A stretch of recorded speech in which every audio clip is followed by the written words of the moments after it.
Most people think the opposite of success is failure, but I don't think it is.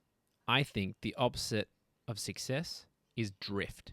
Failure at least means you were aiming at something. You tried. You missed, but you learned. But drift is different. Drift is waking up one day and realizing that your life has slowly become something you never chose. Not because you made one terrible decision, but because you never made a clear one. Welcome to episode 2 of my foundation series of Rule of Reason, titled Aim at Something. Life moves whether you aim or not. You don't get to pause life while you figure things out. Time passes anyway. Your body ages, your habits form, your relationships either deepen or weaken, your character either softens or strengthens. The question isn't, will my life become something? It will. The question is, will it become something I intentionally aimed at? Because if you don't choose your own direction, something else will choose it for you. Comfort will, fear will, social media will, other people's expectations will, your impulses will, and usually they don't choose so well. You don't need the perfect aim, you just need a better one. A lot of people don't aim because they're scared of aiming at the wrong thing. They think things like, what if I choose the wrong goal? What if I choose the wrong career? Or most commonly, what if I change my mind later? But aiming at something doesn't mean you need to know the future. It means you choose the best target that you can currently see. Then you move. And as you move, your vision improves. You don't find clarity by standing still. You find clarity by walking towards something worthwhile. A bad aim can be corrected. No aim can't. Your aim gives meaning to discomfort. This right here is one of the most important parts. Life is hard whether you aim or not. You'll be tired either way. You'll have stress either way. You'll face disappointment either way.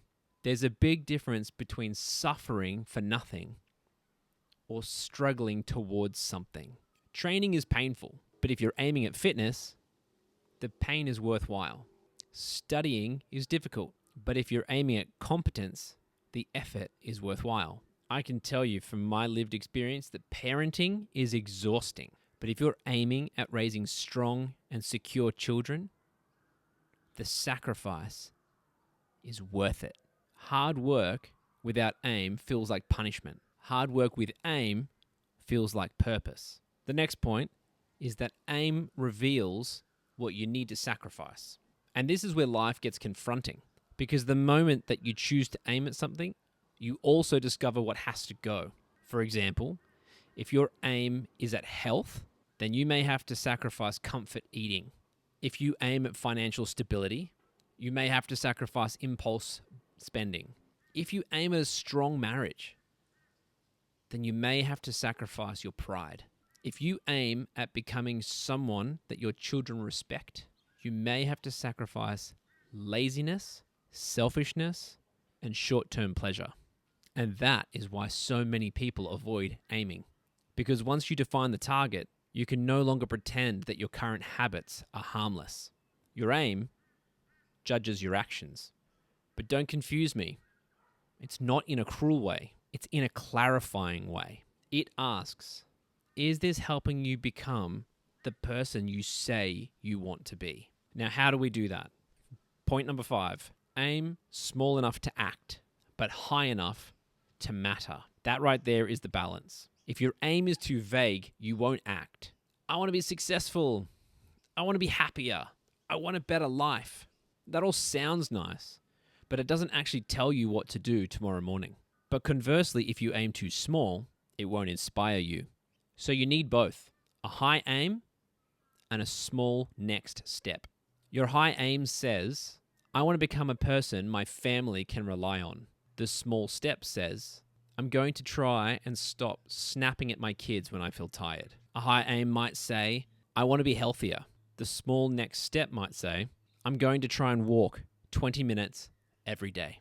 Like me with this podcast, your high aim might say, I want to build a life full of meaning and purpose.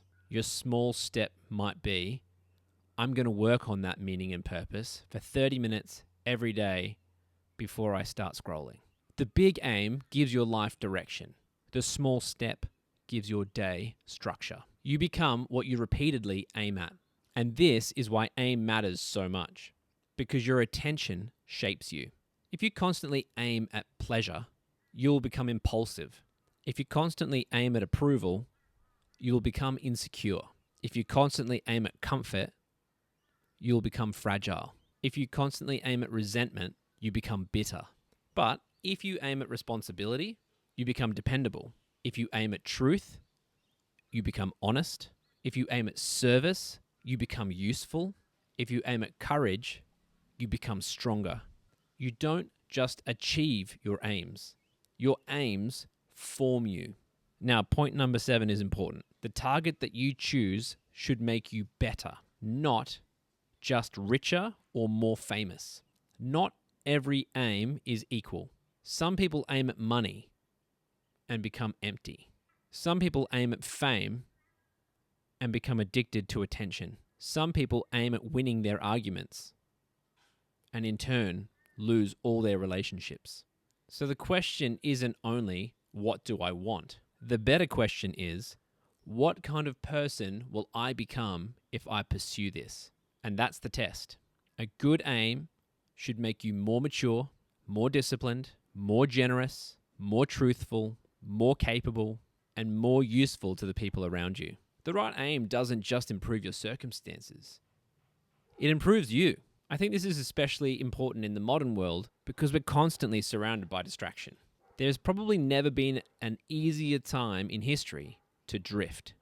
You can lose hours every day scrolling. You can compare yourself endlessly to strangers.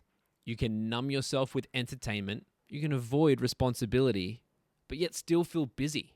But busy isn't the same as purposeful. You can be busy, but still be drifting. And that is why aiming matters. It gives you a filter. It helps you say, that's not for me. That's not helping, or that's not who I'm trying to become. And slowly your life will align. Not perfectly, but more honestly. So if you feel lost, don't wait until you have the perfect life plan.